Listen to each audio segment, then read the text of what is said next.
విద్య లేనివాడు వింత పశువు అంటారు. మనలో ఉన్న మృగాన్ని తరిమికొట్టి మనలో ఉన్న వ్యక్తిత్వాన్ని పెంపొందించేవారే టీచర్లు.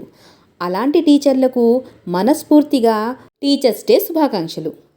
మన టీచర్స్ మన జీవితంలో ఒక ముఖ్యమైన పాత్రను పోషిస్తూ ఉంటారు.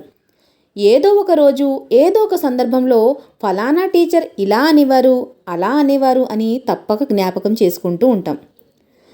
వారిలోని మంచిని మనం తీసుకుంటూ మన జీవితాన్ని సరియైన మార్గంలో పెట్టడానికి, పెట్టించుకోవడానికి మనం చాలా ప్రయత్నాలు చేస్తూ ఉంటాం. మనం ఎలా ఉన్నా మనల్ని మనంగా స్వీకరించే వారిలో మన తల్లిదండ్రులు ముందుంటే, మన వెనుక మన వెన్నుపూసలా మనల్ని ధైర్యం చెప్పి ముందుకు నడిపించే వాళ్లే మన గురువులు. మనం ఏ స్థాయిలో ఎదగాలన్నా ముందుగా ఆ గురువు దగ్గరే వెళ్ళాలి. వారి దగ్గర విద్యను అభ్యసించే తీరాలి. మనం గొప్పగా భావించే పెద్ద పెద్ద సైంటిస్టుల దగ్గర నుండి IAS, IPS, doctor, lawyer, engineer, collector ఇలాంటి అనేక ప్రొఫెషన్లో ఉన్న వారి దగ్గర నుండి చివరకు చిల్లర కొట్టులో లెక్కలు చూడడానికి ఏదో ఒక రోజు ఒక గురువు దగ్గర విద్యను అభ్యసించిన వారే ఉంటారు. ఆ విద్య అతనికి ఉపయోగపడుతుంది. విద్య అనేది ప్రతి ఒక్కరికి చాలా అవసరం. పిల్లలకు మనమిచ్చే ఉత్తమమైన కానుకల్లో విద్యాబుద్ధులు నేర్పించడం అత్యుత్తమం అని దైవప్రవక్త సల్లల్లాహు అలైహి వసల్లం గారు అంటున్నారు. నా దృష్టిలో ఈ ప్రపంచంలో ప్రవక్త కన్నా ఉత్తమమైన ఉపాధ్యాయులు ఎవరూ లేరు అని నేను అనుకుంటున్నాను. ఎందుకు అంటే మన టీచర్లు ఏదో ఒక సబ్జెక్ట్లో ప్రావీణ్యత పొంది ఉంటారు. కానీ వారికి సంబంధం లేని విషయాన్ని మనం అడిగినప్పుడు వాళ్ళు నాకు ఈ సబ్జెక్ట్తో సంబంధం లేదు, నాకు దీని గురించి వివరణ తెలియదు అని తప్పక చెబుతారు. కానీ మన ప్రవక్త సల్లల్లాహు అలైహి వసల్లం గారు ఆయన ఎక్కడా విద్య అభ్యసించకపోయినా దైవకారుణ్యం వల్ల ఆయన ప్రతి విషయాన్ని అర్థం చేసుకునే శక్తి ఉంది.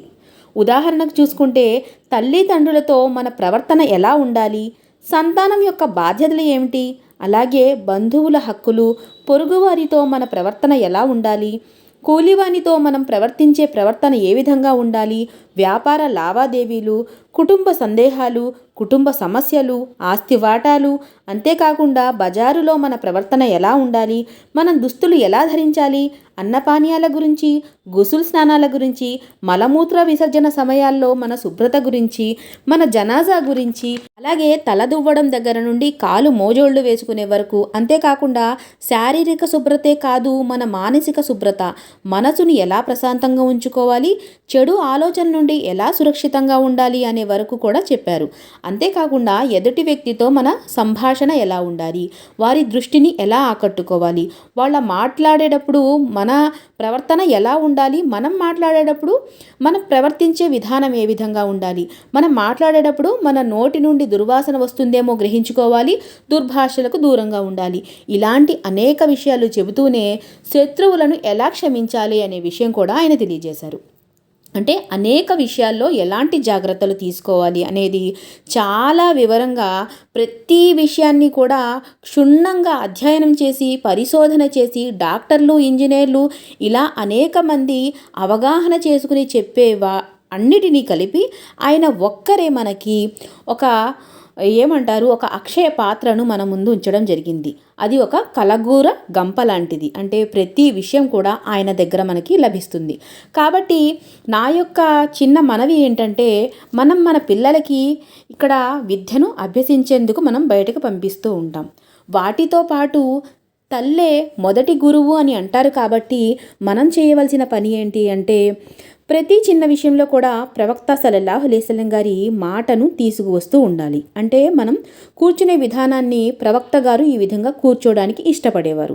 ప్రవక్త గారు ఇలా తినేటప్పుడు ఈ విధంగా తింటే ఆయన ఇష్టపడేవారు. ఆయన యొక్క సున్నత్ ఇది. ప్రవక్త గారు నుంచుని నీళ్లు తాగడాన్ని నిషేధించారు.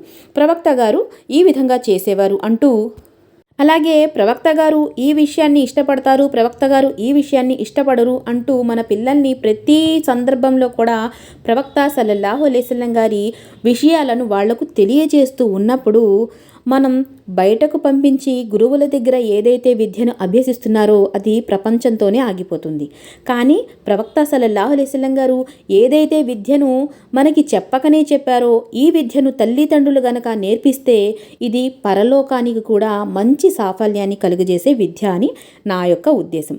అయితే నేను చివరిగా దువా చేసేది ఏంటంటే, అల్లాహతాలా మనందరికీ ఉన్నత విద్యను అభ్యసించి వాటిపైన అమలుపరిచే సద్బుద్ధిని ప్రసాదించాలని నేను దువా చేస్తూ ముగిస్తున్నాను. టీచర్స్ అందరికీ మరొకసారి హృదయపూర్వక టీచర్స్ డే శుభాకాంక్షలు.